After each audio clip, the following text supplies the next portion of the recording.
పహల్గాం అనంగానే మనలో రోషం వస్తుంది, కోపం వస్తుంది, ఉద్వేగం వస్తుంది. ఖబర్దార్, జాగ్రత్తగా ఉండమని హెచ్చరించే పరిస్థితి వస్తుంది. జరిగిన సంఘటన చూస్తే భార్య ముందరనే భర్తని, కొడుకు ముందరనే తండ్రిని మతం పేరడిగి చంపేశారు.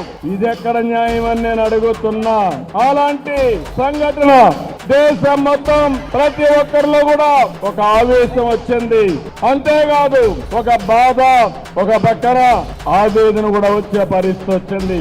ఇవన్నీ చూసిన తర్వాత ప్రధానమంత్రి నరేంద్ర మోడీ గారు ఆడబిడ్డల నుదుట తిలకంతుడు చేసిన ఒక్క ఉగ్రవాది భూమి మీద ఉండడానికి వీలు లేదని ఆపరేషన్ సింధూర్కు శ్రీకారం చుట్టారు.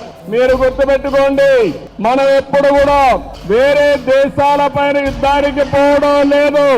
కానీ ప్రపంచాన్ని పట్టి పీడిస్తున్న సమస్య ఉగ్రవాదం. ఉగ్రవాదం పైన పోరాడే ఏకైక దేశం భారతదేశం, ఏకైక నాయకుడు నరేంద్ర మోడీ.